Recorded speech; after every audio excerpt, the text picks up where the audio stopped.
Huh? Introduce first.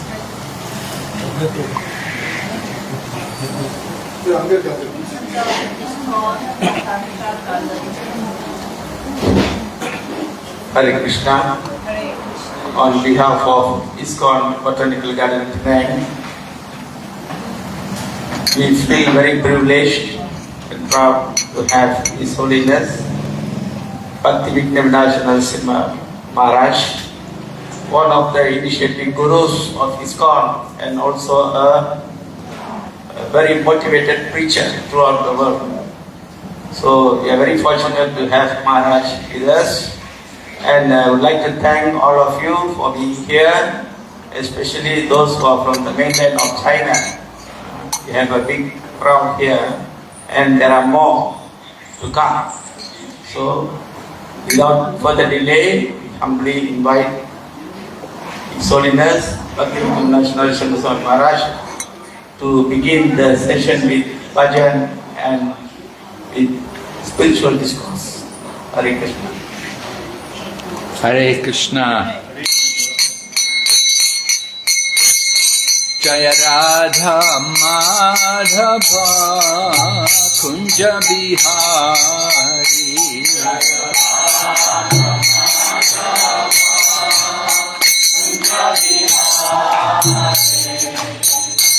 Jaya Radha Madhava Kunja Bihari.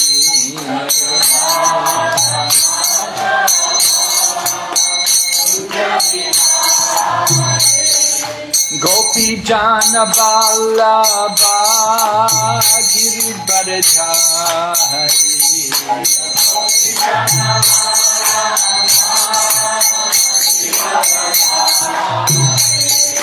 Gopi Jana Vallabha Giridharidhari.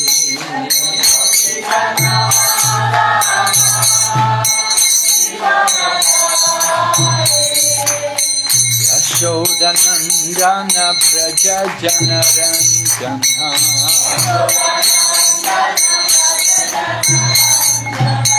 Yashodanandana Praja Janaranjana.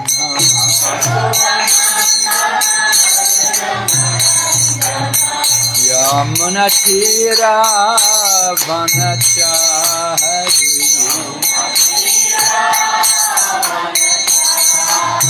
Yamunatira Vanachari.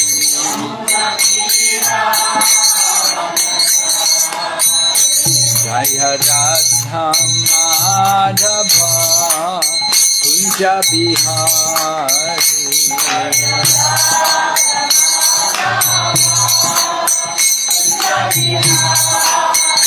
Jaya Radha Madhava Kunja Bihari.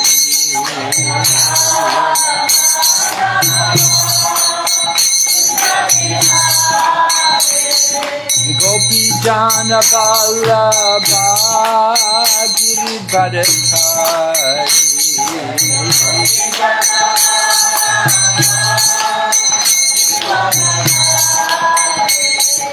Gopi Jana Vallabha Giridharidhari.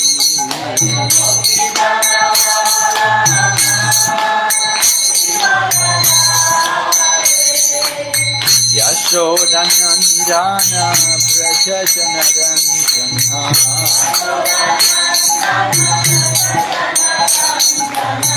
Yashodanandana Praja Janaranjana.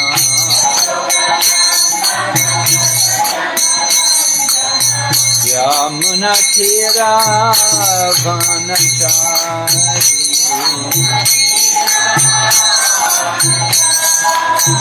Yamunatira Vanachari.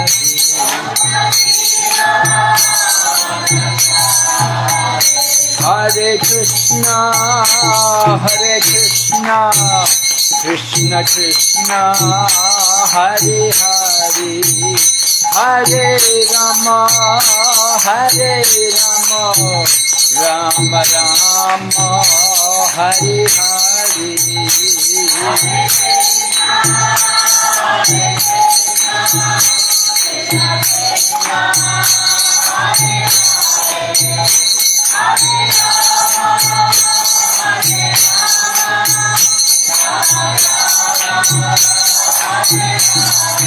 Hare Krishna, Hare Krishna, Krishna Krishna, Hare Hare, Hare Rama, Hare Rama, Rama Rama, Hare Hare.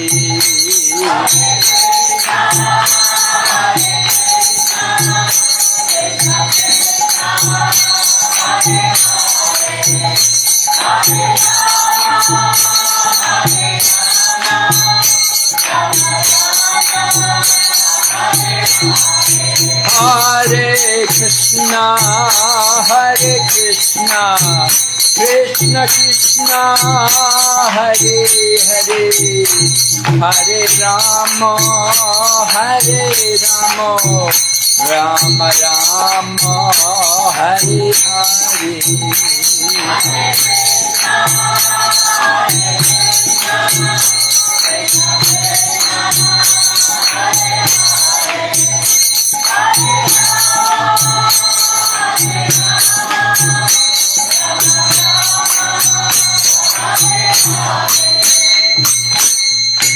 Gorte Manande Hari Bol. Om Namo Bhagavate Vasudevaya.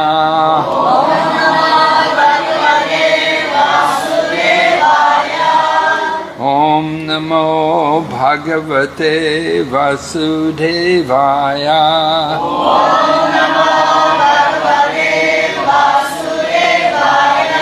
Vasudevaya. Om Namo Bhagavate Vasudevaya.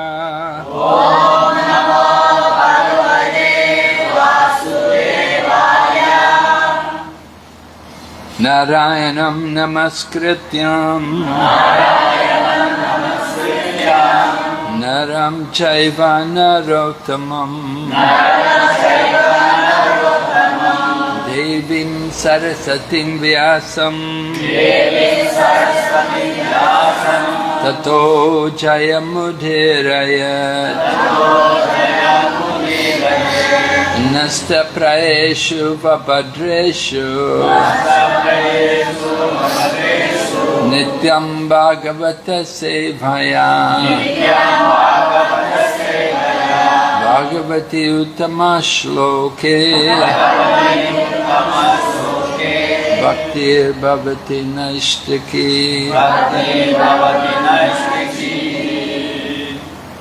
So we are continuing their study of the Srimad Bhagavatam, and we're on Canto 1, chapter number 13.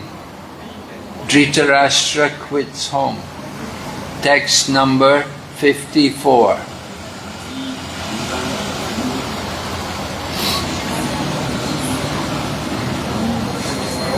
Di Pian, Di Shisanjang, Ushisi Shijia.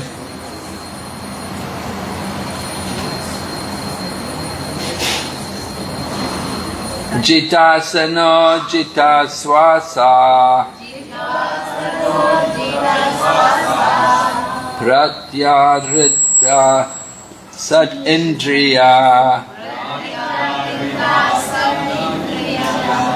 Hari Bhavanaya Dvasta Raja Sattva Tamo Mala Jitasano Jitaswasta Pratyarita Sat Indriya Hari Bhavanaya Dvasta Raja Sattva Tamo Mala Jitasano jitaswasa Pratyarita sad indriya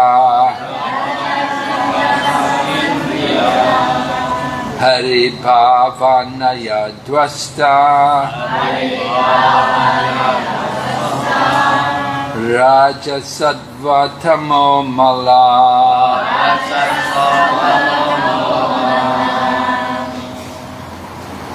Jitasano jitaswasa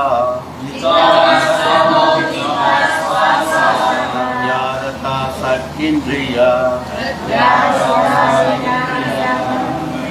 Hari Bhavanya Hidasta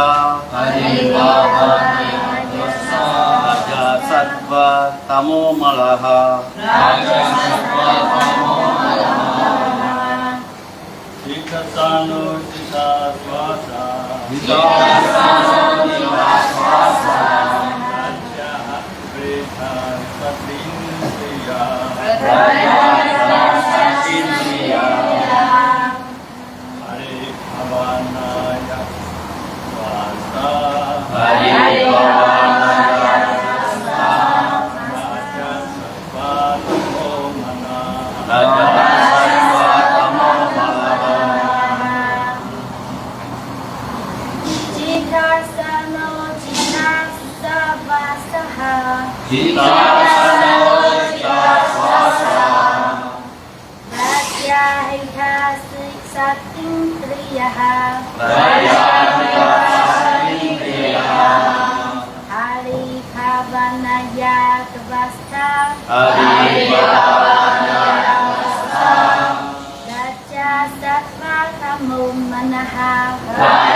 Jita asana, one who has controlled the sitting posture. Jita swasa, one who has controlled the breathing process. Pratyarita, turning back. Sat, six. Indriya, senses. Hari, the absolute personality of Godhead.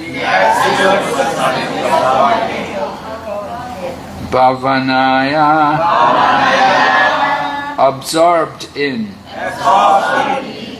Dwasta, conquered. Raja, passion. Sattva, goodness. Tama, ignorance. Mala, contamination. Translation. One who has controlled the sitting postures, the yogic asanas, and the breathing process, can turn the senses towards the absolute personality of Godhead, and thus become immune to the contamination of the modes of material nature, namely mundane goodness, passion and ignorance. Purport by His Divine Grace A.C. Bhaktivedanta Swami Srila Prabhupada. The preliminary activities of the way of yoga are asana, pranayama, pratyahara, dhyana, dharana, etc.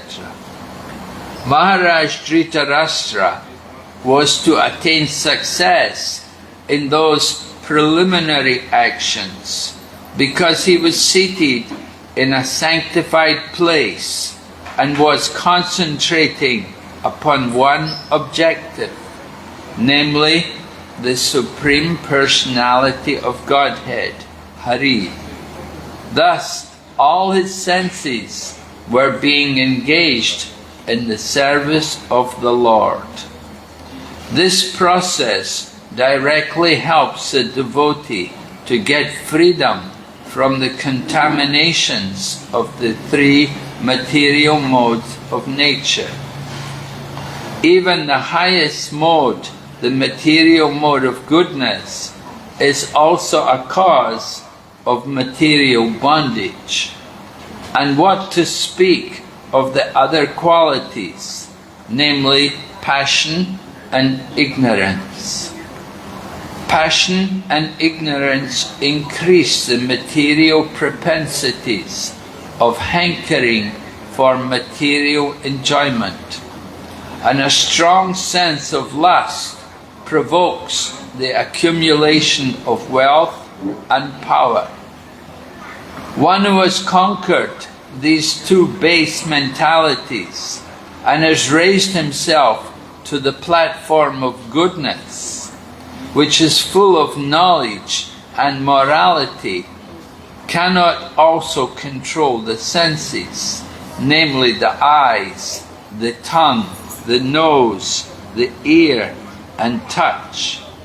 But one who has surrendered himself unto the lotus feet of Lord Hari, as above mentioned, can transcend all influences of the modes of material nature and be fixed in the service of the Lord. The Bhakti Yoga process, therefore, directly applies the senses to the loving service of the Lord. This prohibits the performer from engaging in material activities. This process of turning the senses from material attachment to the loving transcendental service of the Lord is called pratyahara, and the very process is called pranayama, ultimately ending in samadhi or absorption in pleasing the Supreme Lord Hari by all means.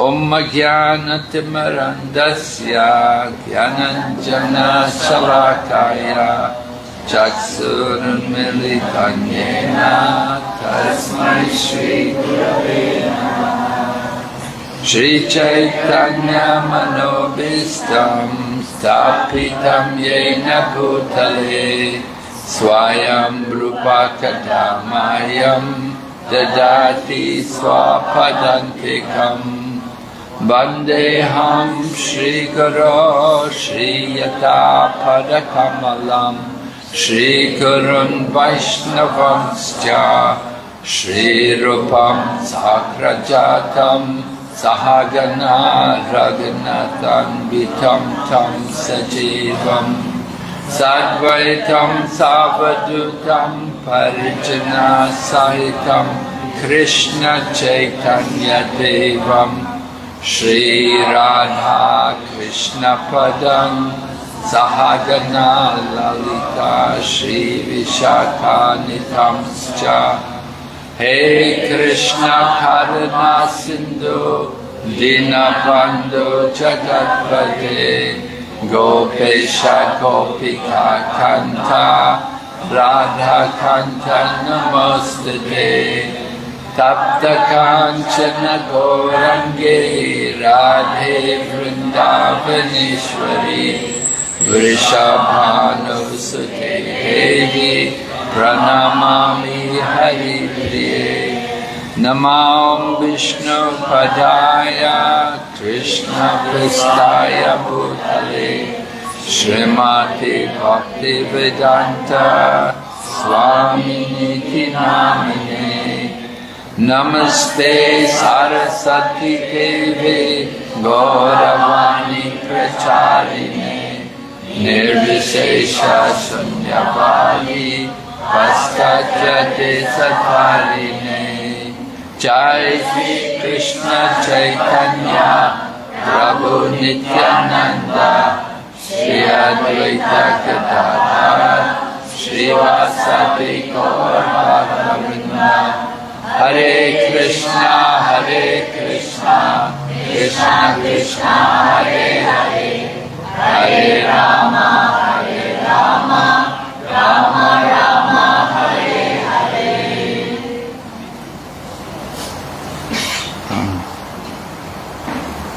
So we're hearing about Maharaj Dhritarashtra, how Maharaj Dhritarashtra had been living first of all in the palace along with the Pandavas.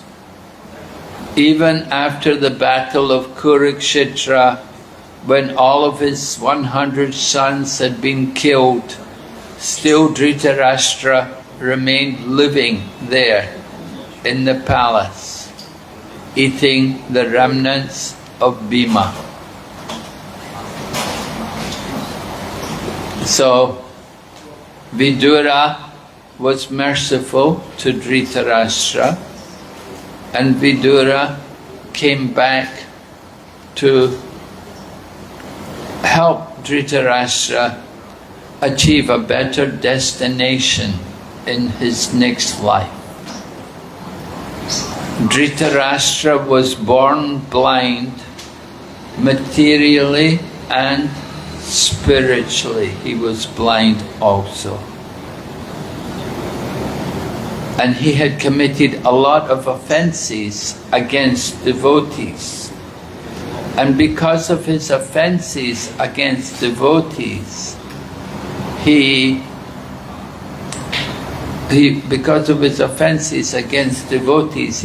Vidura was not able to instruct him in bhakti yoga, because he was so contaminated by his offences. So he could not take up the process of bhakti yoga. Therefore, Vidura guided him and taught him this Astanga yoga process. The 8 stages of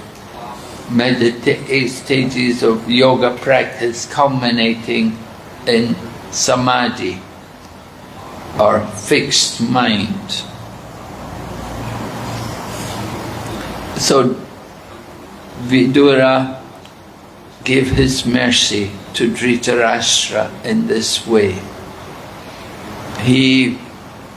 Dhritarashtra and Vidura were brothers. There were 3 brothers. Initially Pandu was also there. So there was Pandu, Dhritarashtra and Vidura. But Vidura was born in the womb of a Sudra woman. So he was not on an equal level in regard to the royal family. Pandu and Dhritarashtra, they were princes and they were to become the kings. But Vidura was born in the womb of the maidservant woman. But they were all conceived by the semen of Vyasadeva. Vyasadeva had fathered all 3 of the boys. So Vidura was a great soul.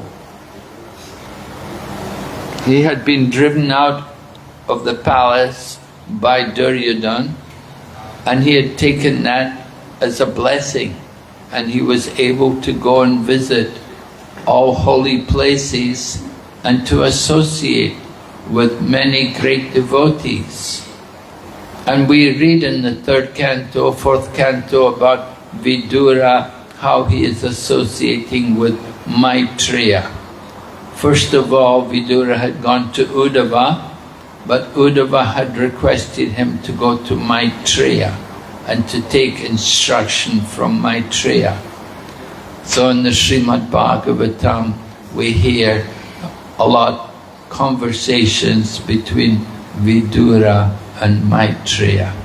Vidura is putting the questions and Maitreya is answering. So here in the verse tonight, we are told how Dhritarashtra was able to get free of the modes of nature, the material modes of nature, particularly passion and ignorance. Srila Prabhupada also commented about the modes of passion and ignorance in his arrival poem when he landed in the docks at Boston. He wrote how most of the population in the Western country are covered by the modes of passion and ignorance.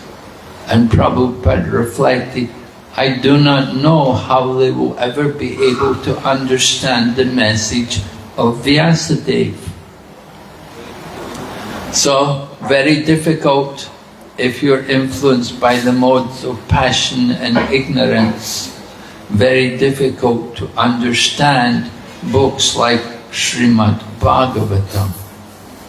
Srimad Bhagavatam is a Paramahamsa literature, and it's meant for those who have given up all envy.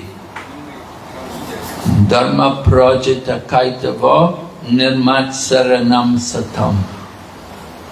That the Srimad Bhagavatam completely rejects all cheating religions, and it is understandable by those who are pure at heart and free of envy.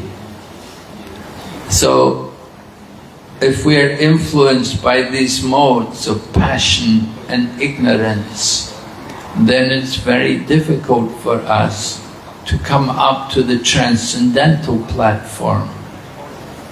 It's a long way up. We have to gradually come up to the mode of goodness and then transcend from the mode of goodness, come to the mode of pure goodness. Prabhupada points out even the mode of goodness is not very desirable for a devotee. But if we can transcend even goodness and come to the level of pure goodness, then that is the platform for devotional service. Of course, to get free of the modes of nature is a challenge, because the modes of nature are Krishna's energy. They're very, very powerful. In the Bhagavad Gita, Lord Krishna describes Devi hi esha gunamayi mama maya duratyaya. Right? Duratyaya means very difficult to overcome this maya.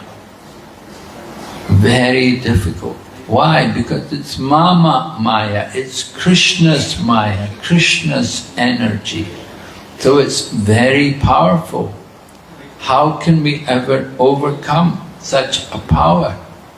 It is only possible by the mercy of Lord Krishna and his devotees. If we can get the mercy from Lord Krishna or Krishna's devotees, then they can free us from the modes of nature. They can free us from the gunas. Guna means rope. So if you're tied up in ropes, it's very difficult to get free. You need someone to come to free you. So Lord Krishna may come, as he did for Arjuna, or the devotee, the representative of Lord Krishna may come and free the devotee. We need to take advantage of that association. Lord Krishna says, Devihi Esha Gunamayi Mama Maya Duratyaya Mam Eva Ye Prapadyante Mayam Itam Tarantite. Lord Krishna says that if we surrender to Him, then we can easily cross beyond it. So what is very difficult by our own endeavor becomes very easy when we surrender to Lord Krishna or Lord Krishna's devotees. So Srila Prabhupada is commenting in the purport here about the process of bhakti yoga, how we engage the senses in the service of Lord Krishna. By using our senses in the service of Lord Krishna, then we can be on the transcendental platform. But we have to be fixed on that transcendental platform.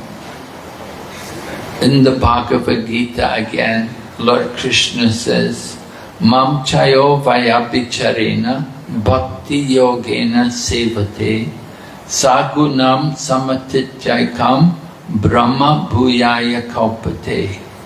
That one who engages in my devotional service without falling down, then they come to the level of Brahman. So that is the power of engaging in devotional service, engaging our senses in devotional service. Now Dhritarashtra, he is being instructed in the process of Astanga Yoga, stopping the senses.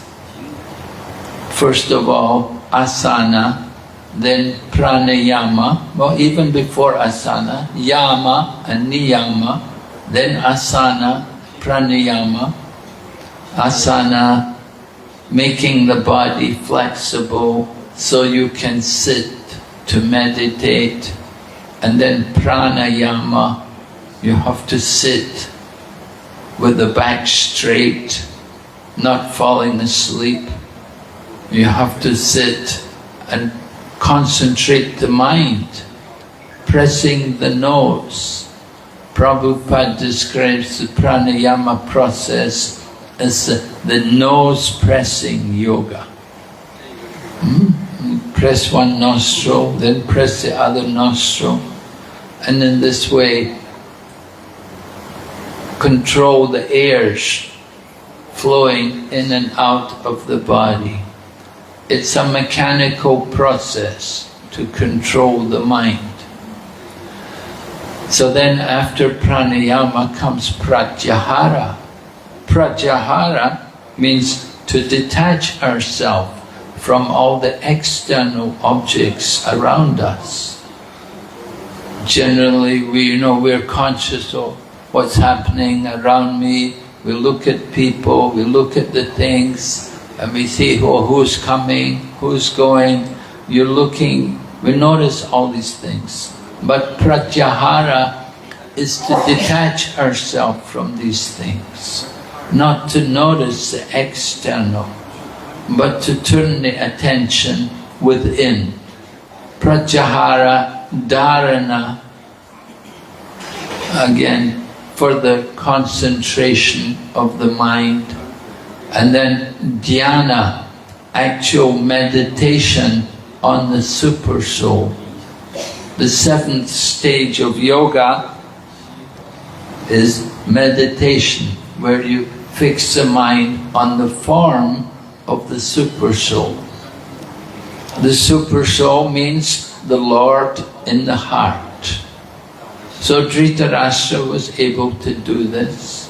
He fixed his mind on the super soul, and he went on to attain samadhi, fixed trance, fixed mind. So the process of controlling the senses is preliminary stage in the yoga practice. It's the beginning, the first steps there. But it's not the ultimate goal. But to come to the ultimate goal, we have to have control over the senses. If we have not controlled our senses, then we won't be able to achieve the higher goals, which is to fix our mind on the personality of Godhead. So, controlling the senses, of course, we have to control the tongue. Every day we are reciting a prayer which everyone knows, right? Sharyara avijjaja. This one prayer nobody forgets. So, this prayer is, of all the senses, the tongue is the most voracious and difficult to control. It is very difficult to conquer over the tongue in this world. But you, dear Lord Krishna, are so kind. You have sent us this nice prasadam, like that. So the prayer, which is given to us by Srila Bhaktivinoda Thakur, our great Acharya in the Parampara, he composed this prayer. Because although we're taking prasadam, we're taking food which has been offered to Krishna. But before we take prasadam, we need to purify our consciousness. We have to purify our consciousness because the tendency is to honor prasadam, but to honor it just for our sense pleasure and not for our purification, and not for the satisfaction of Lord Krishna. So we have to recite this prayer, which helps us to remember why we're taking prasadam, and to remind ourselves that the food we're taking is spiritual food. It is not ordinary, but it is actually spiritual. It has been offered to Lord Krishna. Like that, this is one of our activities to control the tongue, honoring prasadam in the right consciousness. So controlling the senses is always a challenge. We're living in a very materialistic environment, so the mode of passion is very strong. The earth planet is situated in the middle of the universe. The upper planets are more the mode of goodness, and the lower planets are more the mode of ignorance. The earth planet is much more of the mode of passion than any other mode. We're very active, we have many desires, and we're very busy trying to satisfy and fulfill all of our different desires. So the mode of passion has to be purified. It has to be pure. We have to try to elevate ourselves from the mode of passion to the mode of goodness. Of course, we can also try to immediately go up to the transcendental platform. From the mode of passion, if we can go up to the mode of pure goodness. But that requires to perform devotional service without deviation, without gaps. Devotional service is described in the Srimad Bhagavatam, Savai Pumsam Paro Dharmo Yato Bhaktir Adhoksaje Ahaitaki Apratihata Yayatma Suprasidati. Devotional service is being described by Sutta Goswami, in the first canto of the Srimad Bhagavatam, is responding to the questions by the sages of Naimisharanya. And he is telling us that the supreme occupation to attain is loving service unto the Supreme Lord. Such service must be unmotivated and uninterrupted to completely satisfy the self. So devotional service is described that it's the supreme occupation. It's the topmost occupation. You know, we think, oh no, doctors, top doctors are a good job, or you know, maybe a lawyer's a good job, or, you know, we think what's a good job. Today we have this material vision. But according to Srimad Bhagavatam, according to Srila Vyasadeva, he is telling us the supreme occupation is devotional service. And then he goes on to describe the characteristics of this devotional service.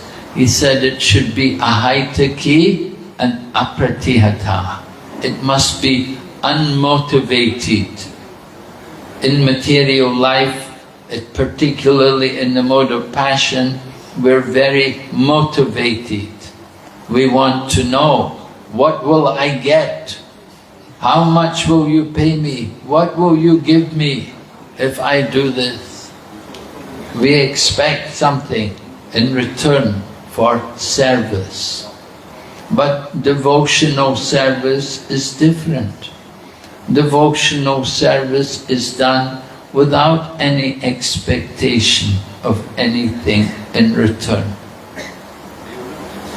And devotional service should also be uninterrupted.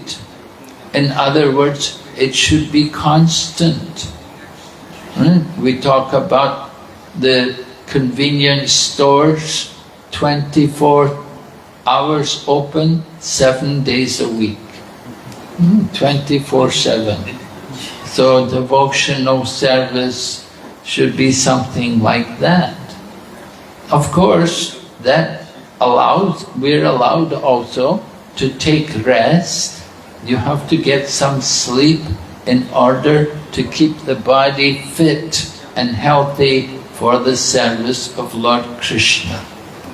But Lord Krishna says, don't sleep too much. Don't sleep too little. Take what you need.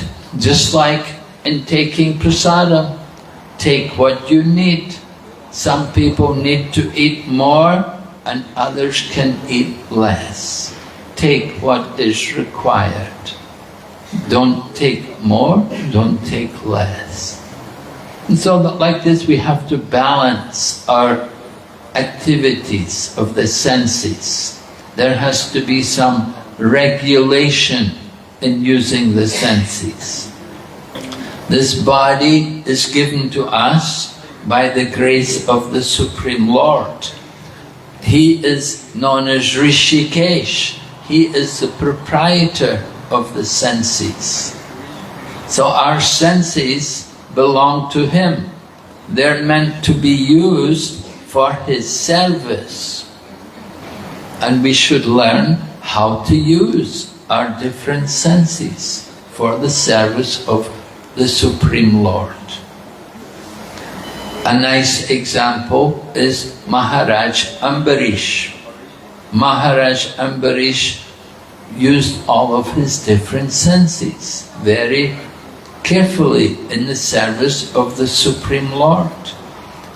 He used his hands to clean the temple, and he used his legs to walk to the holy places and to walk to the temple and to dance in the kirtan for the pleasure of the deities.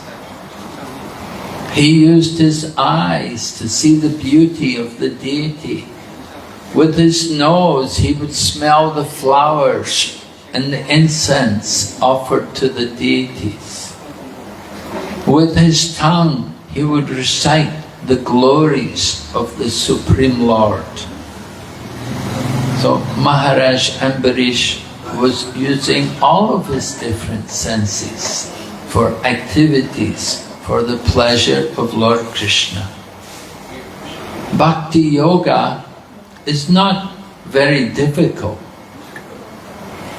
but it's not easy also, because the problem is we are influenced by the material energy. We are conditioned souls, and conditioned means we've been in this material world for a long time, trying to enjoy the material energy. We have developed many different habits. We have a lot of habits in the material world, and it's difficult sometimes to change these habits. That makes devotional service a challenge for us. So for someone who is not able to engage themselves fully in the activities of devotion, beginning with hearing and chanting, then they can take to this process which was given to Dhritarashtra. Because Dhritarashtra, as I said, he'd been offensive. He'd offended the devotees.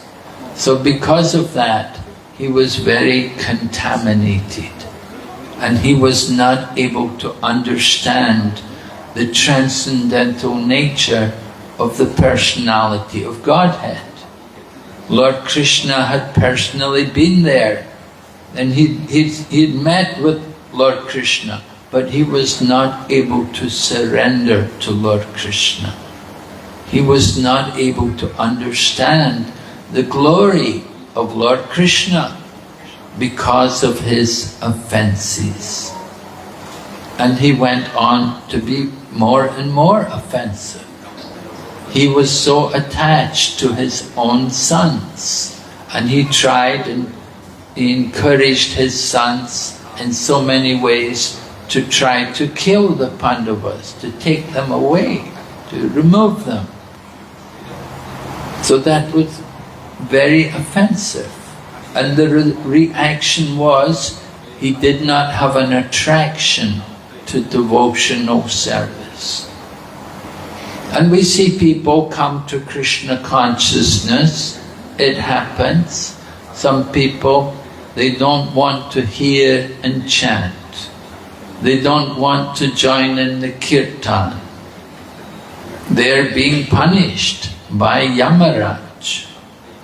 If they're not attracted to the Sankirtan, they're not attracted to the transcendental movement of Lord Chaitanya. It must be due to sinful reactions from the past, and they're not allowed to be attracted to these activities. These activities are meant for those who have the purified brain. In the Srimad Bhagavatam, the appearance of Lord Chaitanya Mahaprabhu is described. It's in the 11th canto of the Srimad Bhagavatam. One of the 9 Yogendras, a sage named Karabhajana Muni, he was asked to describe the Lord's incarnations in each age.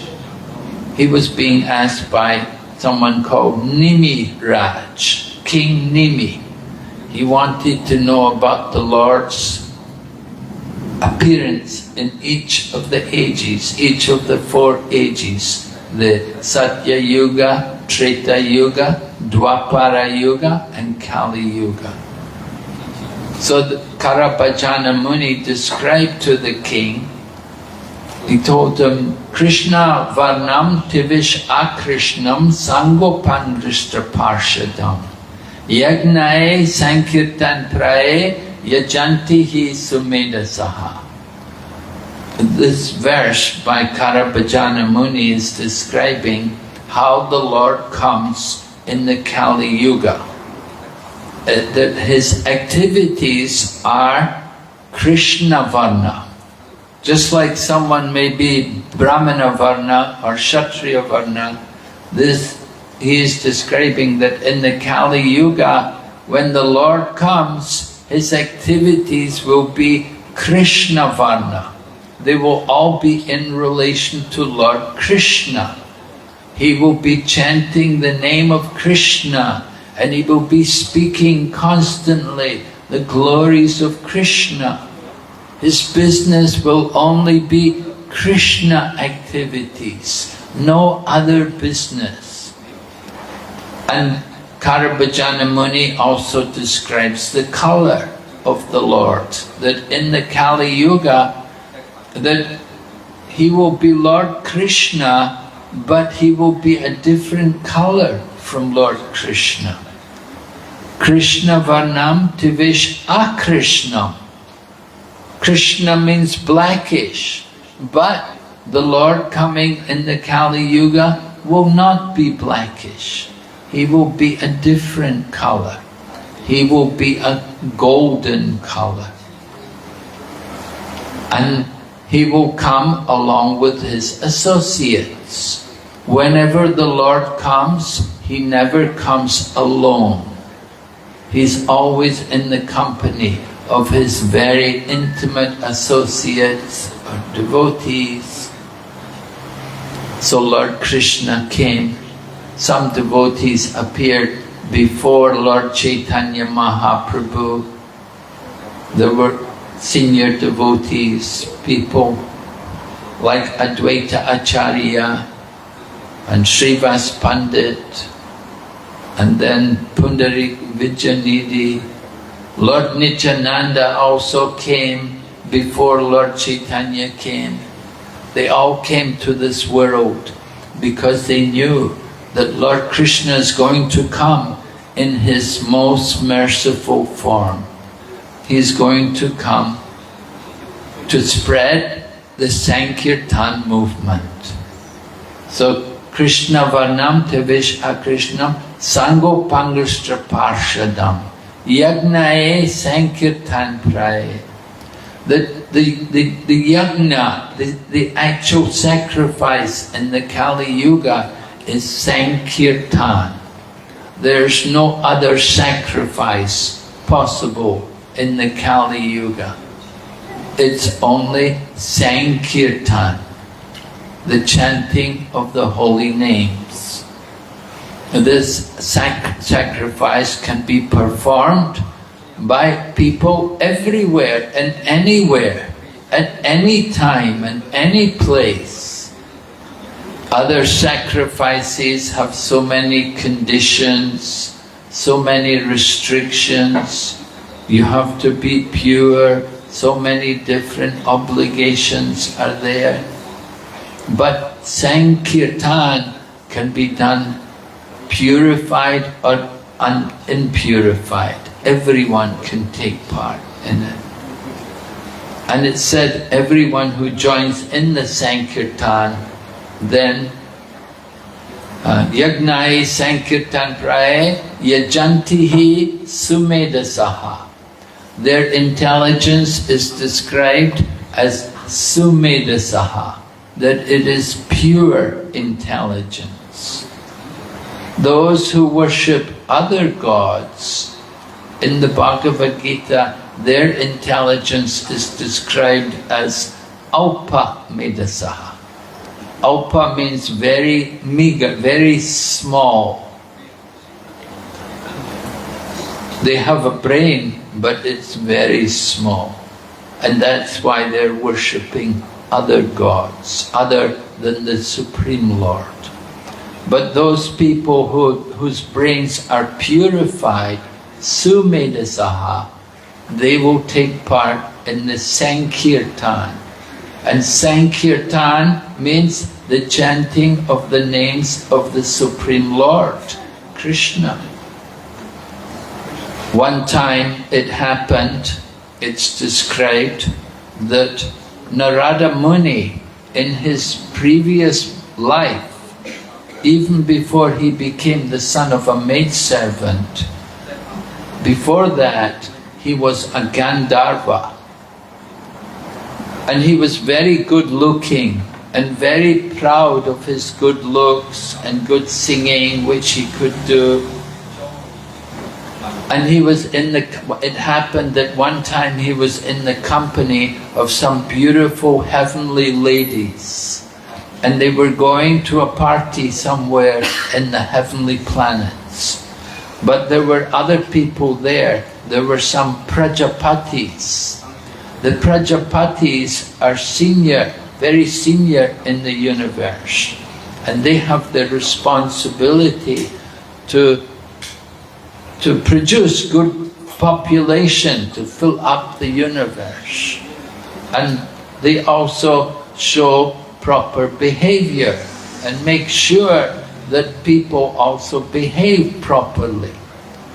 But this Gandharva, who later on became Narada Muni, he was joking because he saw the beautiful ladies there and he was attracted by them, and he began to flirt with them and to make some contact with them, and in a joking manner he began to sing the names of the demigods. So to sing the names of the demigods was an offense. And the Prajapatis, when they saw him behaving in this way, then they cursed him. And they cursed him that he should take birth. His next birth, he should be born the son of a maid-servant woman. Now he was a Gandharva. Gandharvas are residents of a higher planet in the universe. It's even above heaven. It's one of the higher planets in the universe where the Gandharvas are. But he got cursed because of his behavior, and he had to take birth from the womb of a Sudra lady, a Sudrani. She was a maidservant woman. It was a low birth, but it was a blessing, because Narada Muni, at that time, he was able to get the opportunity to serve some devotees and to learn from them about devotional service. So the point is, we have to be very careful how we behave. And when we chant the names of the Lord, we have to understand that we chant the names of the Supreme Lord, Krishna Kirtan. We don't chant any other names. Of course, Lord Krishna has many names, and we can chant all of his different names. Srila Bhaktivinoda Thakur has given us beautiful songs to sing, which is made up of the names of Lord Krishna. And we can sing these songs and be greatly benefited and purified by singing the names of Lord Krishna. But if we sing other names, it is not so good for us. It will restrict the growth of our bhakti. Just like I was explaining that Dhritarashtra was not able to cultivate bhakti directly. He had to go through the Astanga Yoga process to develop some bhakti.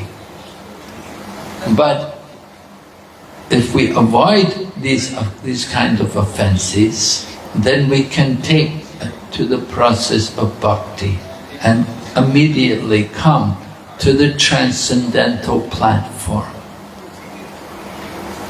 It's just like going up the stairs or taking the lift up the stairs. Now if somebody is living on the 20th floor of an apartment building, you will not like to walk up 20 flights of stairs unless you're very energetic and you want to get some exercise, but usually we'll all take the lift to go upstairs. So bhakti is like going in the lift. We simply take the process of devotion. You just get in that lift and you start hearing and chanting, and you can come to the topmost level of devotion. But if we don't go through the Ashtanga Yoga process, then that is the indirect process. It's going to take more time. It's going to take time. You can read in Srimad Bhagavatam, it tells about one man, Kardama Muni. He was doing Ashtanga Yoga in the Satya Yuga. So Satya Yuga was, other yugas it was more possible to do Ashtanga Yoga. Today, to get people to do Ashtanga Yoga, very difficult. Why? Because Chanchalahi Mana Krishna. The mind is very restless. And even Arjuna, when he heard about the process from Lord Krishna, he said, I cannot do this. It's not possible for me. My mind is more restless than the wind. So how could I ever control it to do this kind of concentration of meditation? Somehow Dhritarashtra was able to do it by the blessings of Vidura. He got that association and he got out from the home. You see, nowadays people do Ashtanga. Where do they do it? In the home. Close the curtains. And, yeah, aircon room. And pretend, you know, I'm on the mountain. It's all imitation. This cheating yoga. In the Bhagavad Gita, it describes what are the principles for practicing yoga. You go away from the world to a quiet, lonely place, and you go alone, and you sit on the deer skin, and you concentrate the mind. So, people talk Ashtanga Yoga. It's a joke, really. Nobody's going out of the home. They're doing some yoga exercises. And some people do pranayama, but they do it just like, you know, there's another society, they teach pranayama. And it's not spiritual. They're teaching pranayama for health reasons. For physical health. They're not teaching you how to meditate, how to go on from pranayama to pratyahara. They're not teaching that. They're simply teaching you press the nose, control the air, relax, feel peaceful. This is their idea of spiritual practice. Peace. Yes. Preliminary phase of yoga practice. It's very low level of spiritual practice. It's not actually even spiritual, but it's a beginning, coming towards, but make it easier for people to come to spiritual practice. So we want to understand what is actually spiritual practice. A spiritual practice involves chanting the holy name, the Sankirtan, the practice of Sankirtan. You do this chanting regularly. That is spiritual practice. And that is how you can come to the topmost level of yoga.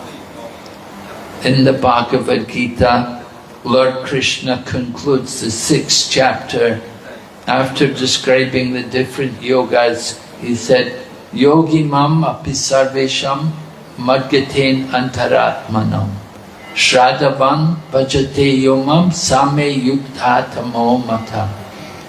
Lord Krishna is saying, of all yogis, the topmost yogi is the one who is always absorbed in thinking of me within himself and engaged in my transcendental loving service. This yogi is considered the highest of all. So Lord Krishna had been describing in the first 6 chapters of the Bhagavad Gita, he'd been describing the yoga ladder, that there's a progression of yoga. It's wrong to think, oh, it's all yoga, they're all the same. They're not all the same. There's a progression, like on a ladder. There's different levels of yoga. In the Bhagavad Gita, Krishna describes even karma kanda. Now karma kanda is a totally material activity. Just like if you go to these temples near here, you know, they're generally engaged in karma kandi activities. You can hear the bell ringing and people will go, they will break the coconuts, they will do these things, they will do karma kandi activities. They're doing some ritual to get some material benefit, some kind of material benefit. It's not spiritual. You want spirituality, you have to understand who is spiritual. So Lord Krishna is the Supreme Spirit. And this was appreciated by Arjuna in the Bhagavad Gita.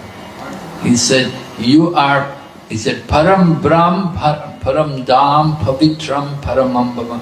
You are the Supreme Brahman. You are the Supreme Abode. And Arjuna said, not only am I saying this, but in the past so many great sages have also said it. Asita, Devala, Vyasa, Narada, they've all said that you are the Supreme. And Arjuna said, now I also understand this to be true myself. So we have to know what is spirit, you see. We are also spirits, but we are tiny spirit. We are tiny souls. We are called Jiv Atma. And the size of the soul is described in the Shastra to be 1/10,000th of the tip of a hair. It's very small. Lord Krishna is the Para Brahman. He is the Supreme Brahman. He is like the fire, and we are like a little spark which comes from the fire. We have to understand our position in relation to Lord Krishna. Of course, because we're influenced by the modes of nature, we're also influenced by ego, and we have false ego. It is one of the elements of material nature. It is called ahankar. So the mind, intelligence and false ego make up the subtle body of the living entity. That ego has to be controlled, it has to be purified. False ego is to identify with the material body. If we identify with our body, I am, what is it, 1 meter 80 or something, or 2 meters, maybe you're big, 2 meters. You're like that, we identify with the material body. That's false ego. But true ego, to understand, I am lower than the blade of grass. Chaitanya Mahaprabhu says, we should think of ourselves lower than the blade of grass and be more tolerant than the tree. So why lower than the blade of grass? Because that is our spiritual dimension. How tall are you? You can tell, I am 1/10,000th the tip of the hair. Right? That is our real dimension. That is our true ego. To understand that I am a tiny soul which is eternally related to Lord Krishna. Chaitanya Mahaprabhu has taught us, Jiver Swarupahaya Nitya Krishna Das, that our constitutional position is to be the servant of Lord Krishna. So we want to have that consciousness. But because we're influenced by passion and ignorance, we develop the demoniac qualities. We develop the qualities of the asura. Instead of the qualities of the devotee, we develop the quality of the demon. The demon is thinking,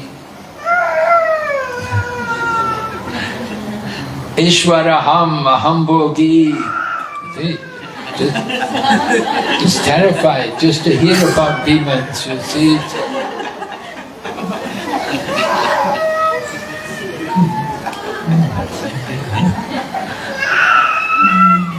Hare Krishna.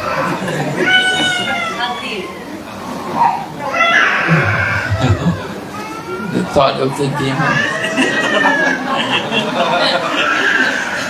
So Ishwaraham, the demonic person, thinks, I am the controller, I am the enjoyer, I am Siddhoham, I am perfect, I am strong, and I am happy.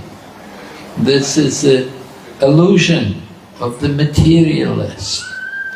Of course, we want to be happy, but we have to understand what is real happiness. Happiness is not just what we think is pleasing to our body. Real happiness is awakened within. When we look within at the spiritual self, when we see our soul, ourself as a soul, then we can understand what is real happiness.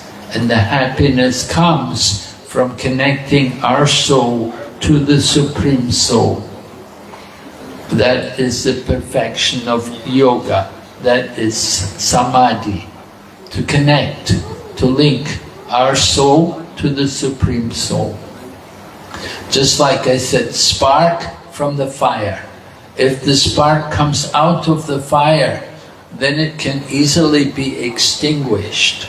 If it falls in water, it will be extinguished. You want to keep the spark in the fire. You want to be connected with the fire. We need to be connected with Lord Krishna. We need to be engaged in devotional activities. We need to practice hearing and chanting. And in this way, we can also control our mind and senses and come to the perfection of yoga. Okay, are there any questions?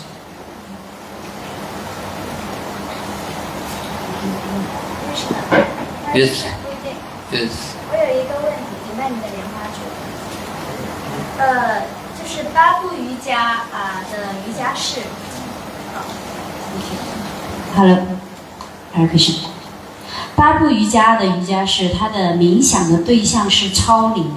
那么佛法的那个修习佛法的人，他冥想，他并没有去冥想一个形象，也没有冥想到超灵，没有冥想到至尊人格神手，所以在佛法里面，他们也有打坐和冥想，他们并不属于瑜伽范畴，是吗？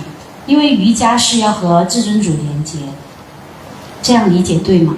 Yeah, she's asking about how people in practice of Ashtanga yoga, they meditate on the super soul, and the Buddhists, they don't meditate on the super soul.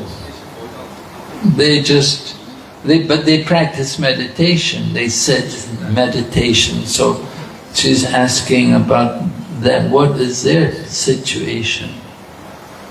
Yes, well, there's different points to be understood. You see that people in Ashtanga Yoga, they may be meditating on the super soul, but sometimes they think, I am the super soul. They come to the conclusion that I am the super soul, that I'm the impersonalism, that we're all God, you see?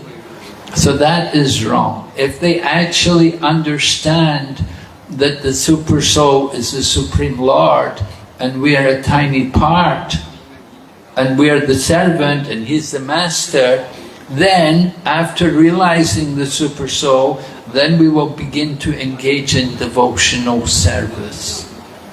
But in Buddhism, you see, the Buddhists, their concept is nirvishesha, void, nothing. If you ever listen to the Buddhist masters give lectures, they will never speak about anything, they will never mention God. They will mention only Kong, right? Kong means the void. They will only mention about the void, the void, the void. You just only say Kong, Kong. So their meditation is on Kong, blank, everything blank, nothing. Because their teaching is you are not real, and the world is not real, and nothing is real. So you take a brick and beat them on the head and tell them it's not real.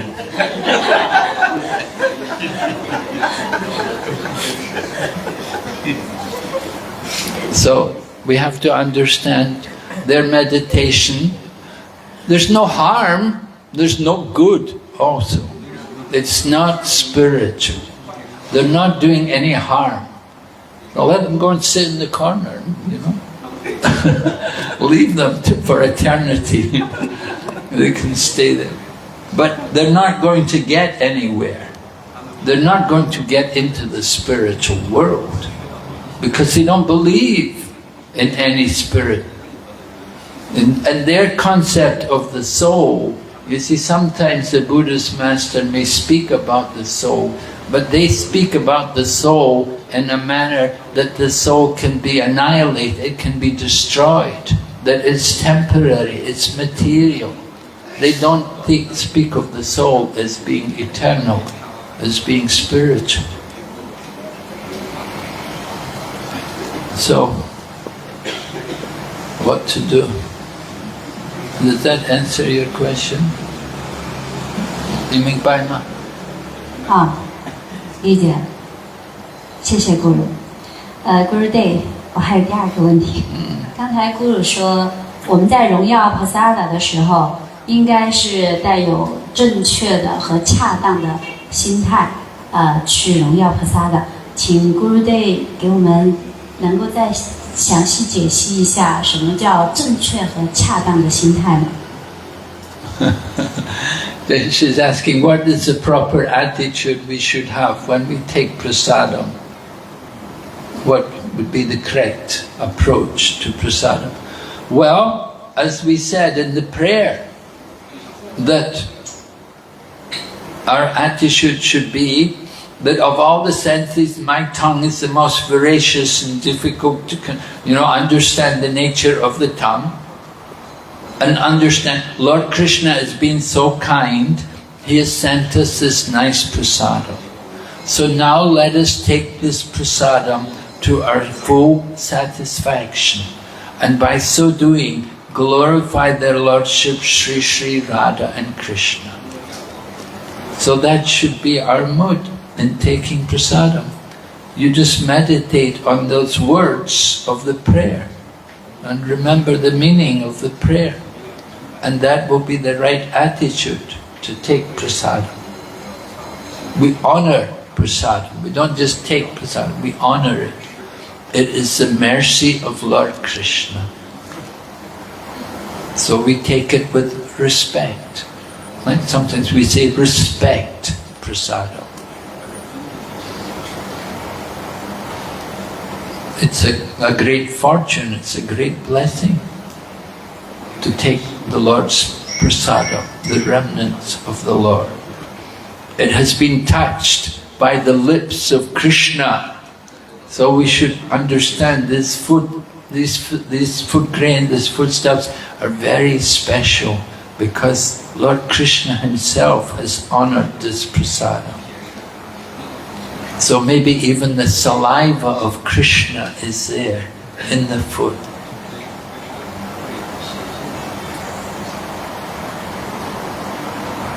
我想问一下，那的目的是那让那永恒的同游，还是说每次创造它都会有不同的灵魂来充当那的目的这个身份？再说。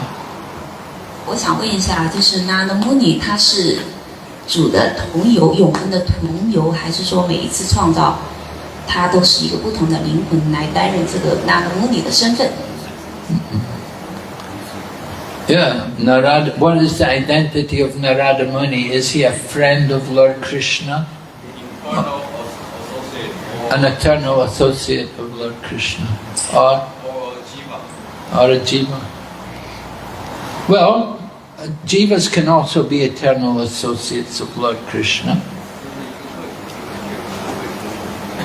You know, there are nitya mukta, liberated jivan mukta, liberated souls in the spiritual world. So it can be a jiva, yeah, why not? He's not, you know, there's jiva tattva and Vishnu tattva. He's not Vishnu tattva, so it would be like jiva, he's a jiva tattva. 那像要收的和南达爸爸他们的身份，那是属于jiva tattva还是什么tattva？ Well, they're also nityamuktas, right? Eternally liberated souls. And whenever Lord Krishna comes, they come as his parents. So are they jivas? Are you asking? Are they? What is their position? 所以他们呢也是拿尔的目的是不是永恒的同游 internal Eternal associate. Yeah. Whether Narada Muni is the eternal associate Of? Lord Vishnu. Is he an eternal associate of Lord Vishnu? Well, yes, we're all eternal associates, but we've fallen in the material world, right? We're all connected to Krishna. Krishna says, Aham Bijaprad, I am the father of all living entities. So we're all connected. It's just some of us have fallen into the material world. But the vast majority of souls are in the spiritual world. We're the fallen souls. 我想问的就是，是不是每一次有不同的jiva来担任那的目的？ I've never heard that there's potong de jiva. Potong de jiva kai changmi Narada Muni. 就是那的目的是唯一一个jiva，永远都是这一个jiva，还是说不同的jiva在不同的创造循环中会有不同的jiva来做这个那的目的？ No. Well, I never heard about an ordinary person becoming Narada Muni.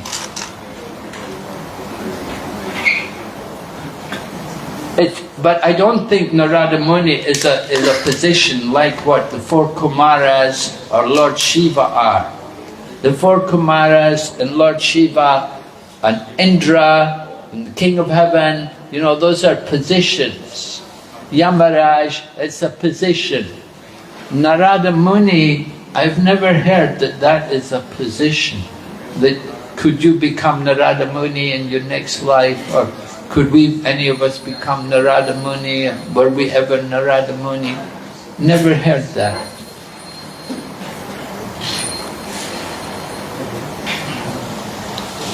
he became the son of Brahma. Now previously he was not Narada Muni, but now he's Narada Muni, and he's traveling. And he's traveling and preaching. He's a spaceman, right? Going from place to place. And he can take part in Krishna's pastimes. So he's a very special personality. And he is one of the authorities in devotional service. Swayambhu Narada Shambhu. I don't know actually. It can be said that somebody could become Narada Muni. Certainly, you could become Yamaraj, you could become Brahma, you could become Lord Brahma, you could become even one of the 4 Kumaras, but I don't know about, does anybody know? No, don't know. We never heard. I'll have to ask some people their opinion about that. Interesting question.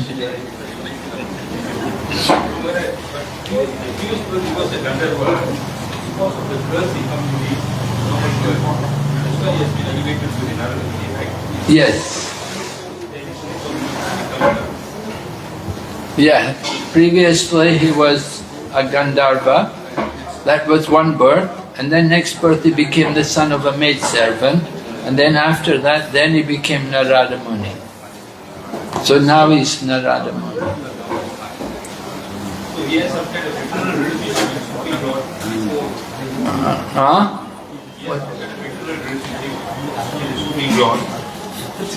Why, even though he is in the material world. What?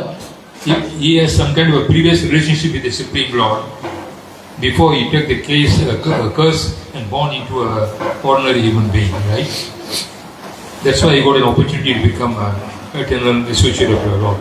Well, he was a Gandharva, but I've never heard that he was an intimate associate of the Lord.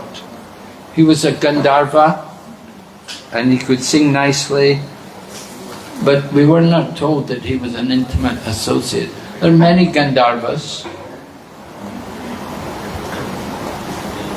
and it's a higher planet, but still doesn't mean he was closely connected to the Lord.